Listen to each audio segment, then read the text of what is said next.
Okay, I think we are live here. Yeah, looks like it.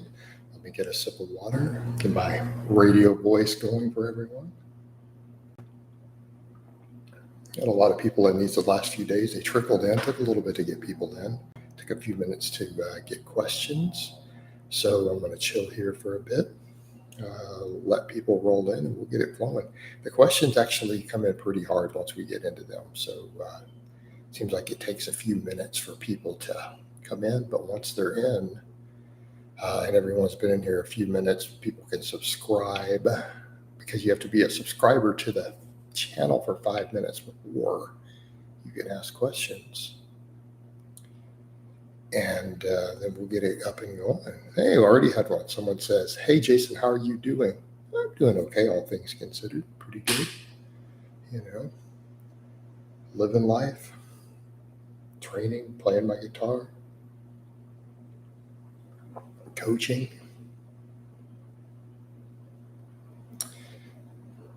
Jason said, "I'm just recovering from a shot in the shoulder from," okay. Do you count band pull aparts towards back volume? Do I personally? Not really. Not really. They're just really prehab work. I mean, they count as rear delts, but they're really such a small finisher. I don't think they're really a big deal. I don't really count them as part of my volume. What do you mean, Justin? There's no exercise specifically for inflammation, right? Does a calorie surplus is necessary in order to gain strength? Is it necessary? No. Is it helpful? It's kind of like the point I always make with these things of when you ask a question that's on a spectrum of answers, you can't expect a yes or no, right? You simply can't do that. It's impossible, right? Because I've said many times, most of your strength will come from your muscle tissue.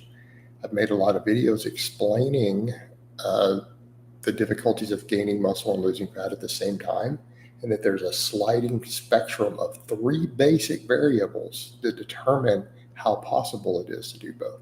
Because let's come back over to that point. If you're not in a calorie surplus, it means you're going to have to recomposition to gain meaningful strength beyond neural drive.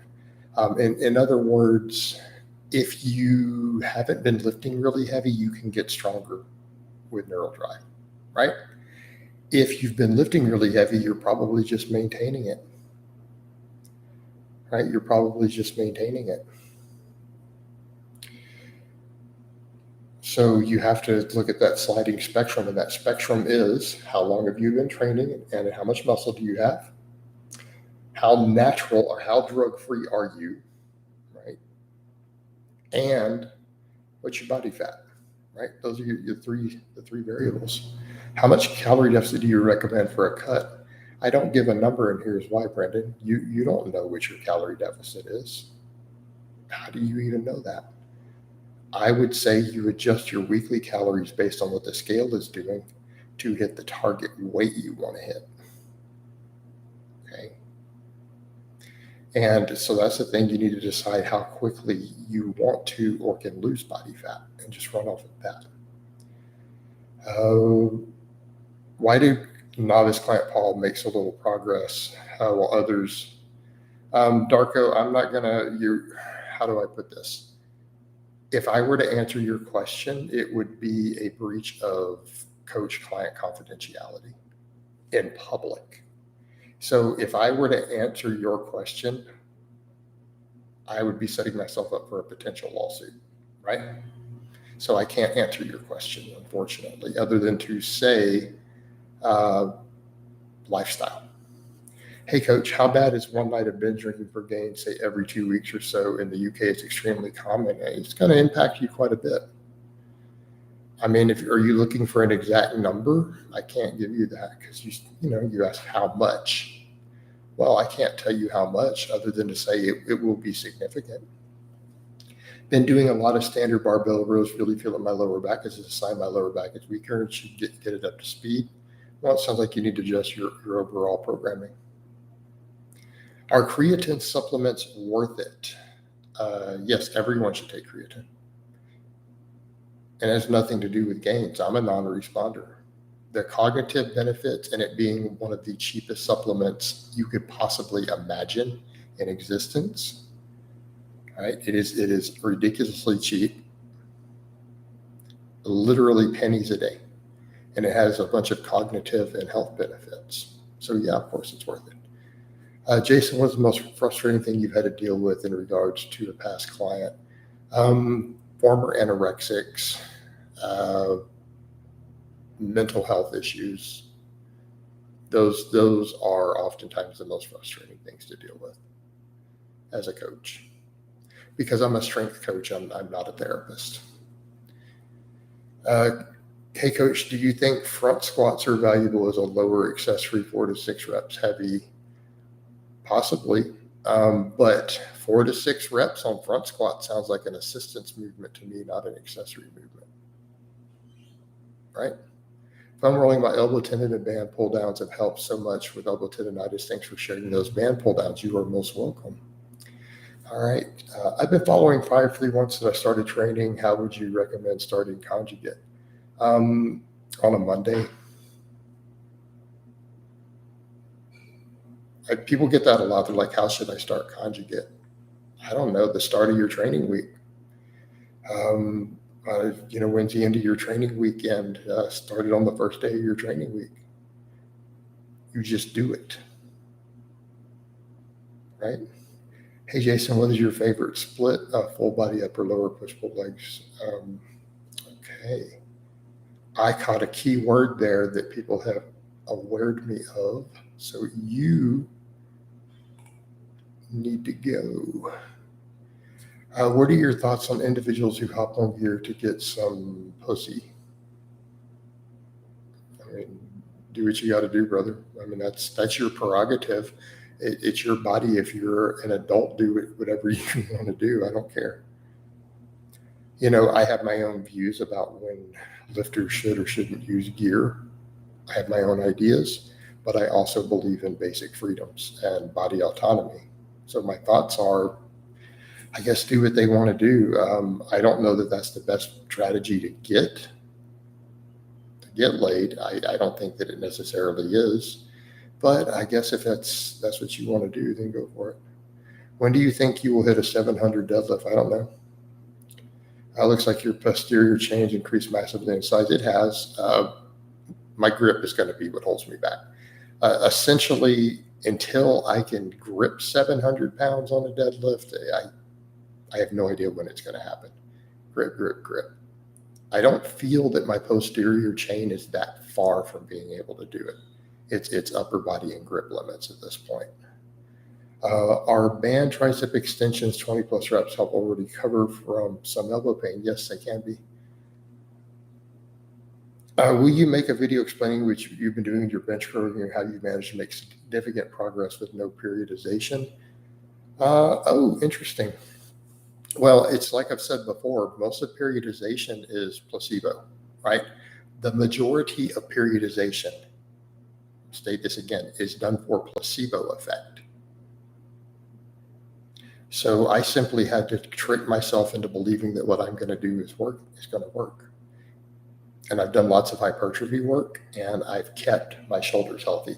My upper body is a lot bigger, and I can't stress that enough. You guys, some people notice on camera. Some people are like, "Dude, your arms have gotten an inch or two bigger in the last year, like last 7 or 8 months." Probably so. My chest is a couple inches bigger, I think. So it's been the hypertrophy work, because really that's what builds your bench. Unless you're just a genetic freak who is built to bench lean mass, you just have to get thick up top. It's a reason so many serious bodybuilders, as soon as they start trying to bench heavy, have 500-600 pound bench presses. Like shortly after this, hey, I want to start maxing on a bench, because they have jacked upper bodies. Do you think flat and incline barbell press is superior to dumbbells for hypertrophy because of the load potential? No, I think they're both useful tools. And as far as the benefits of dumbbells versus barbells, I think it's a very, very nuanced answer. I generally lean in the direction of barbells for primary anyways, but for weak point training, I think dumbbells absolutely have an enormous value for hypertrophy work, for bringing up weak pecs, if that's your weakest link. What do you do for your shoulders? They seem to have grown massively the last few months. A lot of benching in rows. When deloading due to injury, should you deload everything or just the exercises that cause pain? If you're going to deload, you need to deload. Please give us some advice. Females. Okay. Darko, as far as Facebook, everyone knows this. Like if you're in any of the groups, the Facebook groups for pages, everyone's aware that the algorithm got nerfed. Yeah, I would have been on my way to getting a million followers, and that's okay. If they switch the algorithm back around, it'll go back up. I can't control that. Like I can't control what Facebook's doing internally at Meta. Believe me, everyone's complaining about it. People are like literally crying about it in groups. Do you think bulking for a few years is better for gains than going back and forth between bulking and cutting through the years? Context dependent. How many inches of range of motion is typically good for band pull downs? I've noticed I do the longest range of motion I can. Okay, do you supplement electrolytes? Not really at the moment. I add potassium salt to some of my stuff. Your traps are an inspiration, honestly. Well, thank you. They've come along. I've gotten bigger. What do you think of the push press as a hypertrophy exercise for shoulder girdle, reaching the bottom? Not really so much. It wouldn't be my first choice. I don't discuss my personal life. Jason, what is the best bicep exercise for someone with a history of biceps tendonitis? Curls.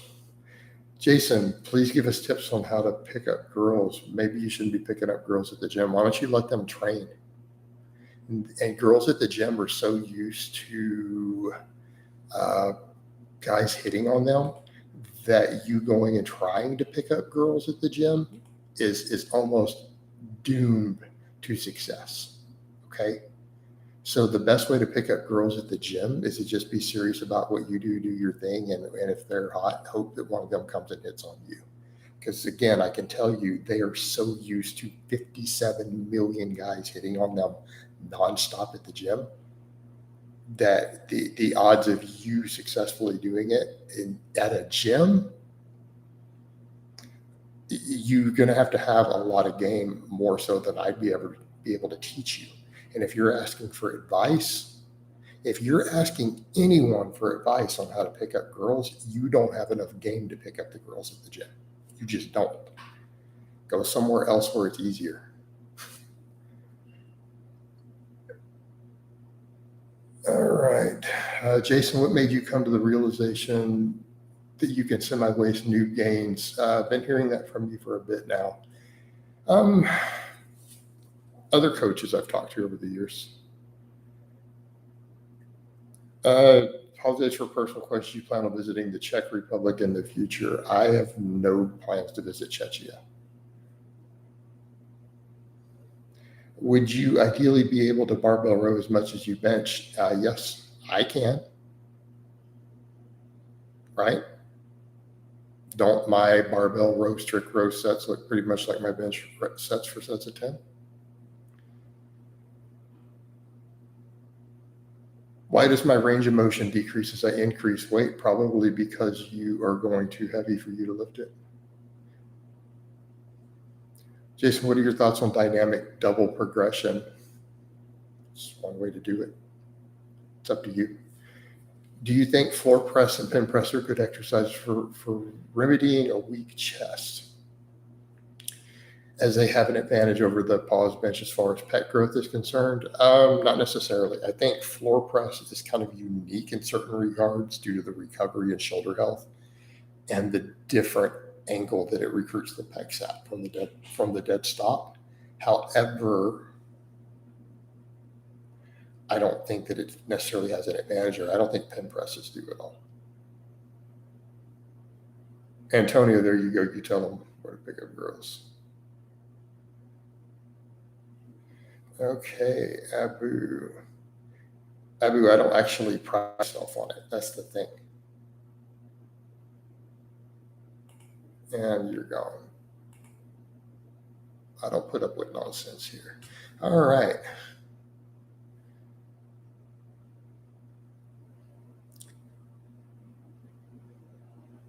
Willard Brum, I'm not running a pickup artist page. I'm sorry. I can teach you how to get a big deadlift.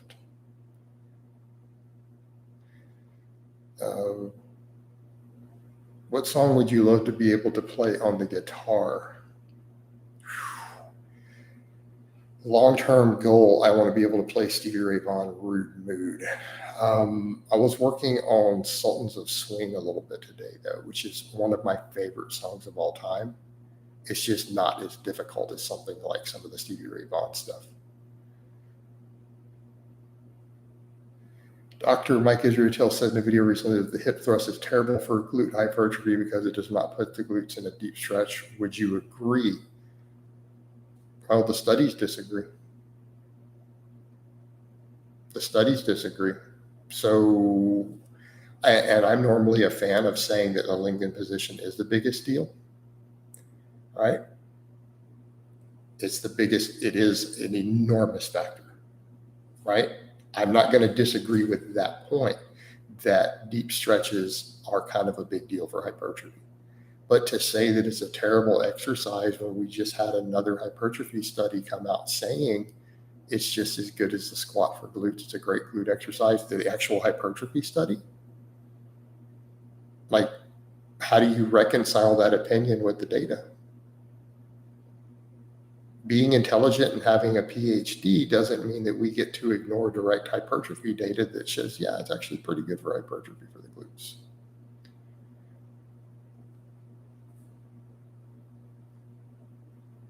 So, I mean, what more is there to say? Who do you think has more potential for a massive squat, Michelle or Emma? Darko, that's pretty straightforward considering that Michelle squats a lot more than Emma. What do you think? What do you think is a good way to test someone's general fitness? I don't know. Jason, are you noticing any trends with the new generation of fitness influencers you find personally repugnant? I don't pay attention. The only stuff I see from them are the reels that come through my feed. And I think a lot of them have no idea how to perform basic exercises while teaching how to perform basic exercises. And I think a lot of them really overcomplicate single joint movements. Outside of that, I don't have an opinion because I don't watch any of them. So I only know what I see on random reels on social media, like it just automatically come through the feed. I couldn't tell you any of their names. Is there any benefit for overhead press to side delts? Is there any, or are you asking should it be your main go-to? Maybe. I wouldn't say it's my top choice. If hips shoot up out of the bottom of the squat, what is most likely the weakness? I don't know. Show me. I don't like taking a general question like that and giving an answer because the answer is not going to be correct. That's a form coaching question as far as your personal squat. That's not a because your hips shoot up it's X. It's not the case on that.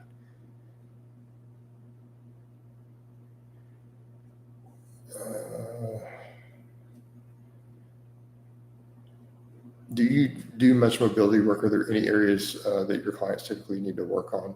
No, I quit doing mobility work because all it does is hurt me. That's one of the keys to getting my bench up. I stopped trying to do mobility work at all. I did all that mobility work I was doing every day for years. I quit doing it. Then my shoulders stopped hurting and I was able to make my bench go up a lot more. So, do you like any behind the neck presses? I used to, I don't now. If you were short on time on a particular workouts, would you recommend doing drop sets on single joint movements to squeeze in more volume? No, not really. Why would you do the drop sets? Let's see, get rid of this guy. For people who are curious why I'm not always looking at the camera, because on YouTube Live, the questions are here at the side of my screen. So I would have to slide my whole screen over, I guess. I'm actually looking at the questions on the side of the screen.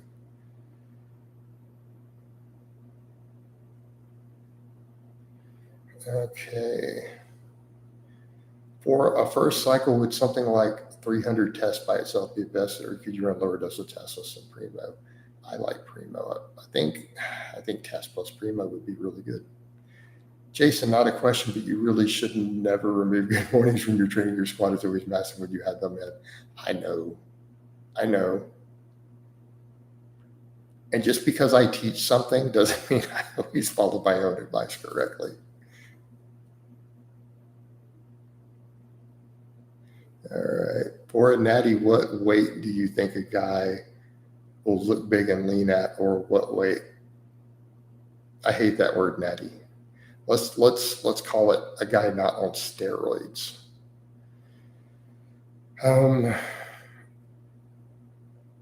Natural, drug-free guys are not going to look big with clothes on if they're lean. They're just not. That's usually a dead giveaway.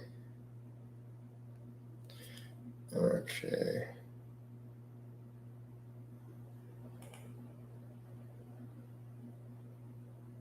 Get rid of the trolls. So the thing is, with that, as far as drug-free guys go, that's again kind of the giveaway that they're probably on gear. If they look big in clothes while being lean, well, that's usually a problem. Legitimately drug-free guys usually have to be at a little higher body fat to look thick in clothes, and if they're lean, they look good when the shirt comes off.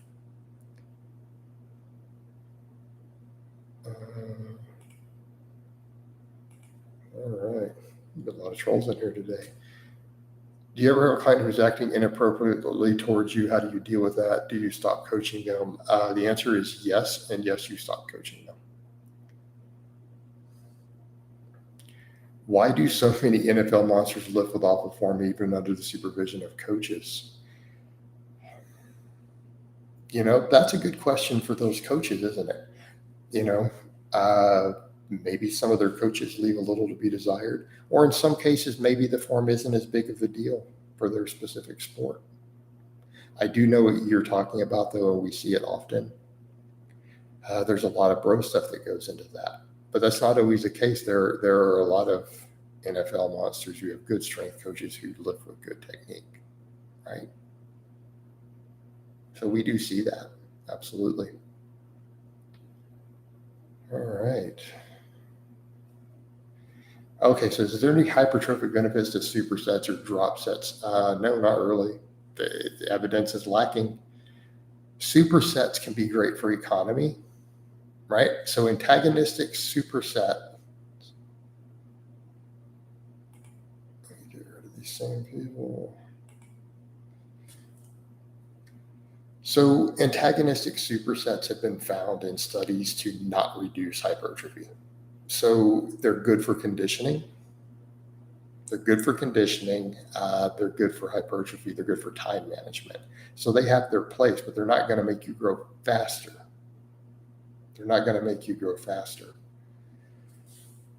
Drop sets generally don't do very well in the research. I mean, let's just be honest here. You're better off probably with straight sets. But, you'll see it in certain bodybuilding circles because, with enough drugs, right? And sorry, guys, I'm having to clear a lot of junk out of here. Are there any benefits to pausing more than 1 second on the bench press? Yeah, in some cases, it teaches you to get tight. Also, keep in mind that 1 second in your head may not be a full 1 second. That's something I've noticed when we're pause benching. If sometimes we feel like it's 1 second, it's a fourth of a second. So just be aware of that when you're pausing if you're not filming it. Jason, do you do cardio on rest days? I've heard Rendler recommend it. Also, So Hooper had a cardio background, is really strong statistically. You think it increases work capacity? No, I think that there can be a lot of benefits to it. No, there's plenty of benefits.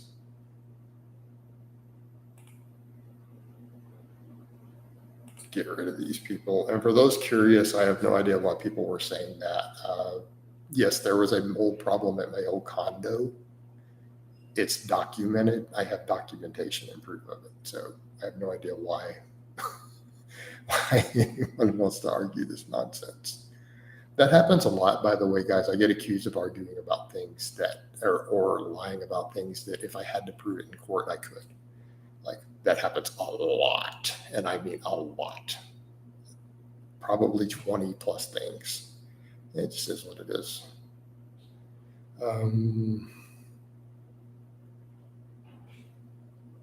Those NFL combine camps are cool. I saw one YouTuber bench 225 or 50 plus reps. Have you ever tested how many reps you can do with 225?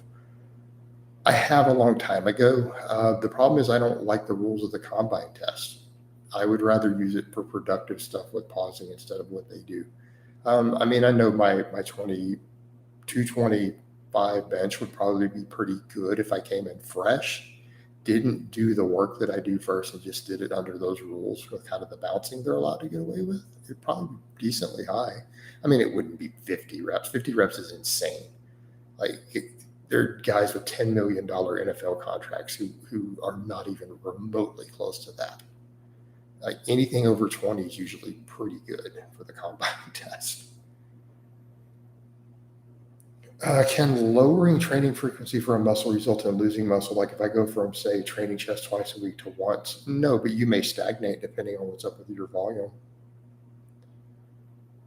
If someone is a hard gainer due to not being able to eat enough, could it be due to an eating disorder? In some cases, yes, absolutely. That absolutely happens. Your lists have been blowing up, brother. Did you say you will hit the platform this year? I hope to see you at Worlds this year and take what is yours. I'm not going to discuss my future plans. I'm obviously going to compete again. I'm not going to discuss where and when. I bench, touch, and go, but have a really slow and controlled eccentric. Do you think it would compare to a competition pause? I think pause benching really, really is the way to go.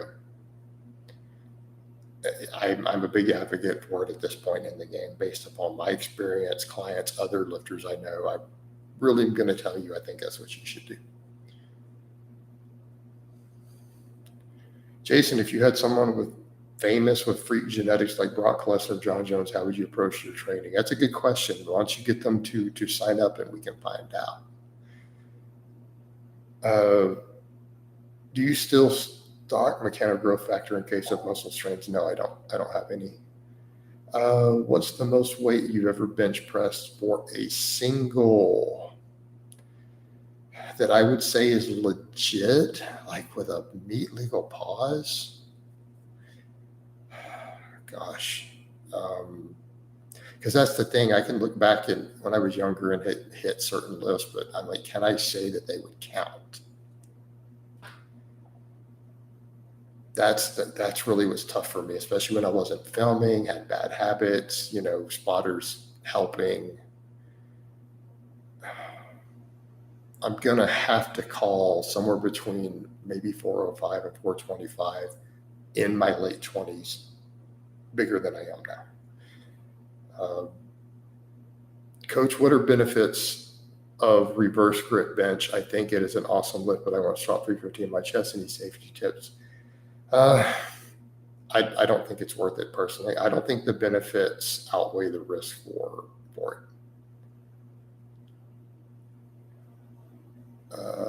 I did a bench press with bands for the first time today. It was really eye-opening. Right?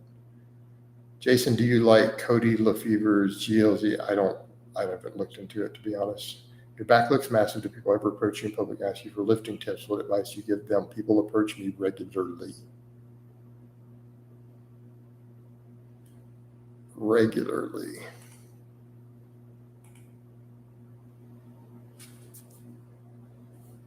Not always lifting advice, though. It's usually, are you a bodybuilder, or they'll give me a compliment. like how much do you lift? Are you a bodybuilder? Compliment my calves or compliment something. But it's very rarely is it lifting advice. And unfortunately, it's more likely to be supplement. If someone stops me to ask me for advice, guys who lift are used to this. Instead of what does your programming look like? It's, hey, what brand of creatine do you use? What brand of protein do you use? All right. Well, Ben, I didn't change my Facebook to a meme page. There's more fitness content on it than there ever was, right? I've added memes. You're asking, has it been good for business? Yes, very, extremely, extremely, as an understatement. Jason, do you eat raw garlic? No. Why would I be eating raw garlic? I'm not even sure what that question came from. All right. So we've run this about 30 minutes. We've got a lot of topics covered. So I hope it's been informative. I'm going to wind this down. Let me get rid of these last people. All right, I'm going to wind this down. I love all of you guys and gals, and I will talk to you next time.